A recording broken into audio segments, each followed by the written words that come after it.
Bonjour à tous et bienvenue à un nouvel épisode de Avec Audace. Je m'appelle Anna et je vais animer l'épisode. Aujourd'hui, nous accueillons Félix Gagné, qui est le fondateur et le PDG de Ludo. Donc, avant l'obtention de son diplôme en ingénierie, il avait plusieurs occupations et responsabilités. Cela inclut les études, le travail, le stage et aussi l'implication dans l'association Polysport. Malgré tout, malgré cette vie vraiment chargée, il a quand même réussi à obtenir plusieurs bourses durant son parcours académique et il a réussi à fonder son entreprise. Cela nous mène aujourd'hui à discuter de la manière de libérer son temps pour faire avancer ton projet. Donc, en plus, j'ai entendu dire que tu as déjà fait 5000 heures dans l'editing. Ouais, j'adore vraiment ça, faire des vidéos. OK. Ouais, au cégep, j'ai pris... tu peux choisir des cours d'orientation au cégep, puis j'ai pris un cours de vidéo. J'avais commencé à en faire avant, que j'aime vraiment ça, tout ce qui est en lien avec les vidéos. Je trouve ça très cool, très intéressant. OK, ben ça, c'est bien. Ouais, puis j'ai réalisé que, j'ai bâti une application. Ludo, c'est une application. Puis le travail que tu fais à monter des vidéos, c'est un peu comme... Tu places des pièces ensemble, tu dois ajuster les choses, tu dois t'assurer que ce soit beau pour la personne qui regarde la vidéo, puis que ce soit clair, puis que ce soit une bonne histoire qui s'enchaîne. Mais ce genre de skill-là, c'est exactement le même skill que bâtir une application. Juste comme, tu l'appliques d'une façon différente, mais la patience que ça prend pour devenir bon, ça m'a vraiment servi à d'autres choses. Et des fois, tu penses que comme... Des fois, tu sais pas qu'est-ce que tu fais comme projet quand t'es genre plus jeune ou juste des intérêts que t'as, mais au final, ça se transfère full bien dans une entreprise. Juste pour commencer, est-ce que tu pourrais nous présenter un peu de ton projet et toi aussi en général? Ouais, ben moi je m'appelle Félix, comme tu as si bien dit. Je suis ingénieur, donc j'ai bâti une application qui s'appelle Ludo.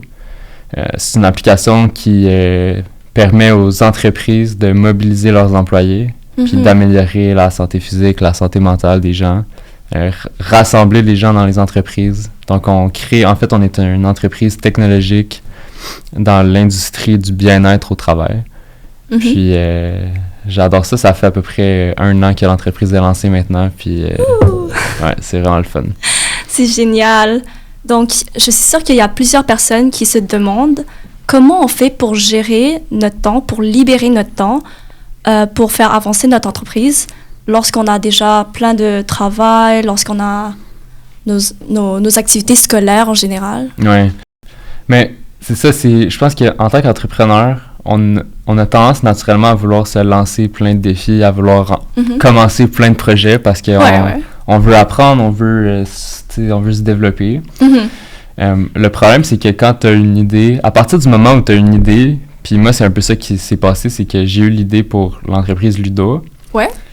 Puis à ce moment-là, j'avais une job à temps partiel, j'étudiais en ingénierie, j'étais dans des comités étudiants, j'avais d'autres projets en side aussi, je m'entraînais pour un marathon, je m'étais lancé plein de défis, puis l'idée d'une entreprise qui s'était rajoutée par-dessus ça, même si c'était l'idée que j'avais plus le goût de poursuivre, j'avais juste pas assez de temps pour travailler sur l'entreprise. Ouais. Puis au début, quand tu commences, tu sais que l'entrepreneuriat, ça prend du temps, mais je pense pas qu'on réalise au début à quel point ça prend du temps. Avant de devenir vraiment bon dans quelque chose, comme faut vraiment que tu mettes beaucoup d'heures puis de travail. Ouais, certainement. Puis, ça fait que... la première chose que j'ai dû faire de mon côté, c'est me libérer du temps. C'est comme si travailler sur ton entreprise au début, c'est comme le projet qui te passionne le plus. En tout cas, dans mon cas, c'était le projet que j'avais plus le goût de travailler. C'était comme un peu mon bonbon, mais je pouvais juste travailler dessus, mettons, 5 heures par semaine, 10 heures par semaine. Puis le problème, c'est que pendant que moi, en tant qu'étudiant, je travaillais 5-10 heures par semaine. Ouais. Mais il y a quelqu'un d'autre avec la même idée qui travaille 50-100 heures par semaine. Puis tu peux juste pas compétitionner avec quelqu'un d'autre qui va faire 10 fois plus de travail que toi. Ouais. C'est genre impossible, tu sais. Puis si, mettons, quelqu'un qui voulait partir la même business que moi aujourd'hui, mais tu sais, genre, j'aurais un avantage juste parce que j'ai pas mes examens finaux.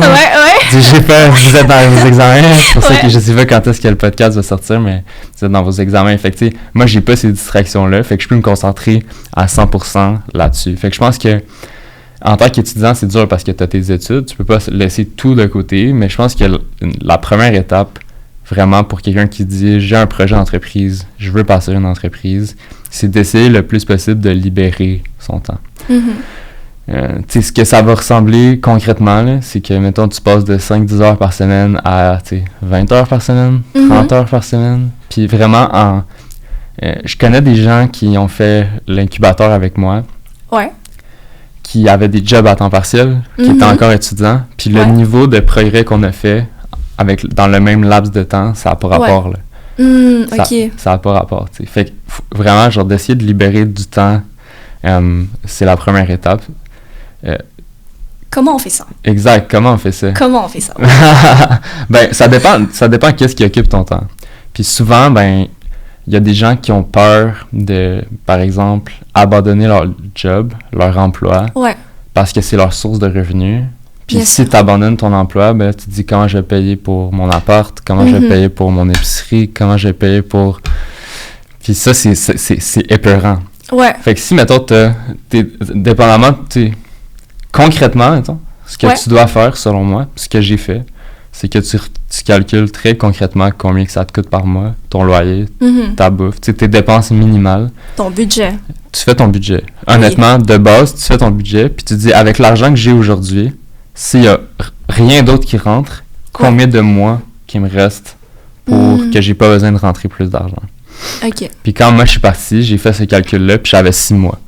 Fait que 6 mois que j'avais devant moi de temps disponible pour... J'ai pas besoin de rentrer de revenus dans les 6 prochains mois. Je suis capable de survivre. Fait que j'ai 6 mois pour essayer de partir la business. Puis sinon, tu sais, j'y manque d'argent, puis I'm out. Fait que 6 mois. Il y en a qui sont à l'aise avec plus, il y en a qui sont à l'aise avec moins. Ça dépend du risque de chacun. Mais je pense que ça, c'est vraiment la première étape. OK. Donc, dans ce cas-là, vraiment, toi, tu savais vraiment prioriser l'argent, essentiellement. Ben, ça sonne un peu matérialiste ou capitaliste de dire ça, mais t'as pas le choix de faire ça.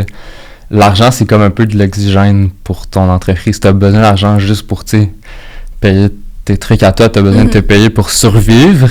Puis après, si tu fais plus d'argent, mais tu peux le réinvestir puis améliorer ton produit, améliorer ton entreprise. Donc, c'est vrai.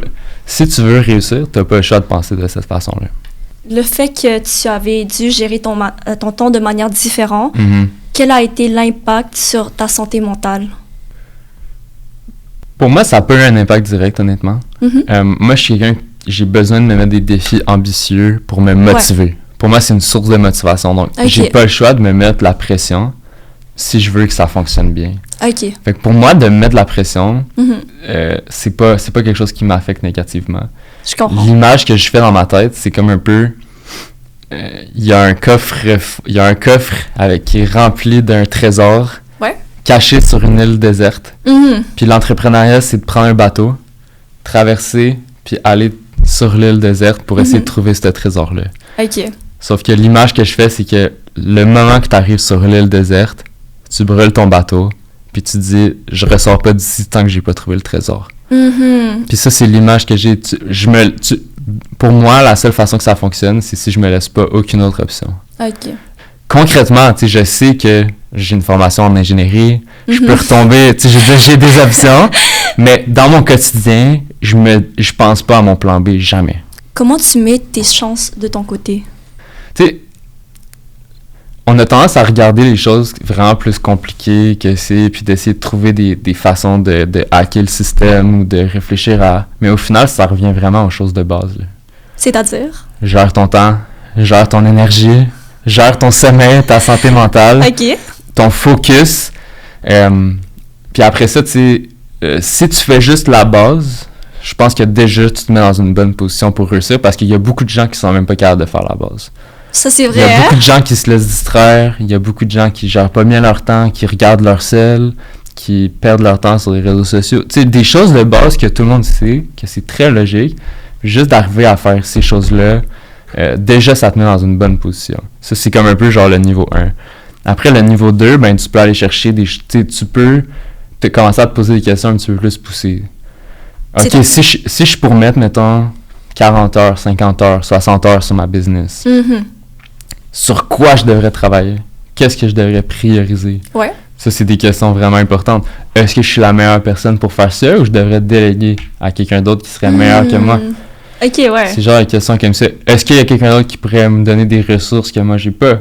Est-ce que j'ai du knowledge, des informations que moi, j'ai pas, que quelqu'un d'autre pourrait me montrer qui me permettrait d'aller plus vite, de faire ça mieux? Tu sais, ça, c'est comme un peu le niveau 2.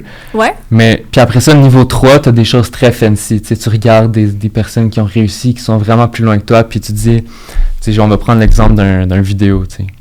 Ah, regarde la chorégraphie, regarde comment, tu sais, il a fait son montage, regarde comment il fait... Puis ça, c'est des choses vraiment, vraiment avancées. Mais si t'as même pas maîtrisé la base, tu sais... Ouais, la base. Ouais, mais en fait, ça me fait rappeler un peu comme des résolutions de Nouvel An. Tout le monde se dit « Oh, je vais faire de l'activité cette année, blablabla », mais on réussit jamais à le faire. Ouais. Et le retour sur la base, l'essentiel est de vraiment bien le faire à chaque jour. Ouais, mais t'as vraiment raison, Anna. Le problème, c'est que les gens n'arrivent pas à le faire pendant une longue période de temps. Et pourquoi, tu penses? La motivation est plus là, ben OK, là, c'est la discipline qui embarque. Comment tu vas mettre un système en place pour qu'à chaque matin, tu arrives à la même heure? Tu fais tes tâches, tu t'organises, c'est l'organisation. C'est les mêmes choses que tu apprends quand tu es en train d'étudier pour tes examens finaux à l'école, ou est-ce que là, tu n'as pas de motivation, mais si tu te prends pas assez d'avance pour étudier, ben tu arrives à l'examen, tu n'es pas prêt, puis tu n'as pas des bonnes notes.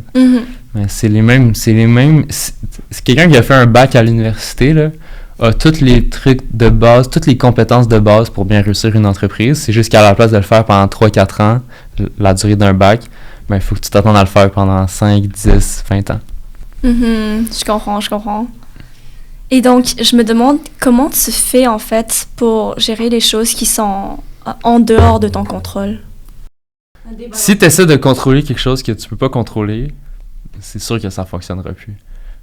Fait que je me répète souvent ça, hein. Puis j'ai commencé à en parler avec mon équipe, tu sais, c'est... Fais ton 1/12e. Là, tu essaies de faire mon 1/12e, puis à cause que tu fais mon 1/12e, ben moi, je fais ton 1/12e, puis après, on compense, puis on communique pas, puis on se mélange, puis on fait les choses en double, puis on fait les choses mal. Puis non, fais ton 1/12e, tu as une responsabilité, fais-la, je vais faire la mienne, puis ça va bien fonctionner. Contrôle ce que tu peux contrôler. Et ça demande aussi une confiance dans les autres personnes. Absolument. La confiance, c'est vraiment, vraiment, vraiment important. Il y a sûrement beaucoup de conseils, en fait, dans le monde de l'entrepreneuriat. Et ça vient de personnes qui vivent dans des réalités vraiment différentes. Je me demande comment on fait pour discerner ceux qui sont mieux pour nous ou ceux qui sont plus applicables. Pour chaque entrepreneur, on dirait 2, 3, 4 personnes qui veulent aider, qui ont, comme tu dis, un parcours différent, une réalité différente, des intentions différentes. Puis ça crée... c'est comme s'il y a une surenchère de conseils. Il y a trop de conseils, puis ça devient vraiment difficile à trier. Quand tu commences, on te recommande souvent d'aller t'entourer, d'aller... aller chercher des conseils, puis je pense que c'est vraiment important. Mais il faut faire vraiment attention, de mon expérience, de ne pas écouter 100% des conseils.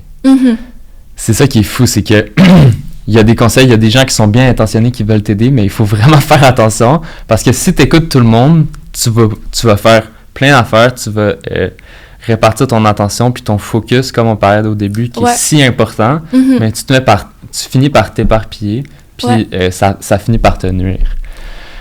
Donc, moi, ce que je recommande, si par exemple, moi, dans mon cas, c'est une entreprise technologique. Donc, j'ai fait un incubateur technologique.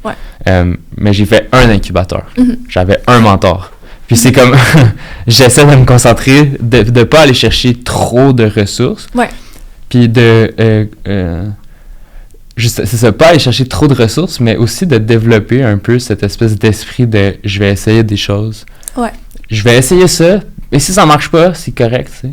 De ne pas avoir peur d'échouer, puis même si personne t'a donné ce conseil-là, si tu penses que c'est la bonne chose à faire, essaie-le, tu sais. Parce que des fois, quelqu'un a raison, mais des fois, les autres personnes n'ont pas raison, puis c'est toi qui as raison.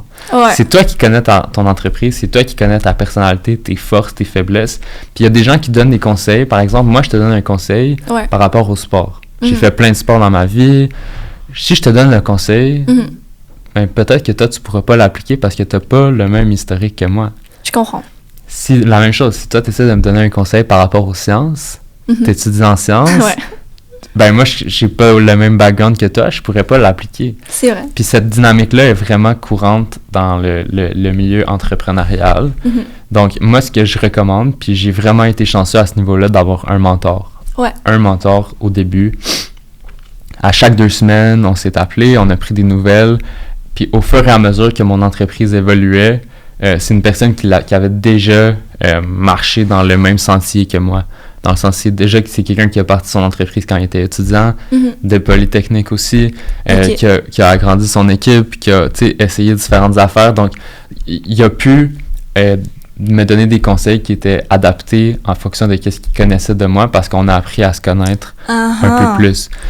Versus, si tu regardes une vidéo YouTube d'un quelqu'un qui donne un conseil, ben la personne qui te fait cette vidéo-là connaît pas ta réalité. Donc, il faut vraiment faire attention de dire « Je suis pas rendu là, c'est pas un bon conseil pour moi. Je le garde en poche, puis quand je vais être rendu là, je l'utiliserai.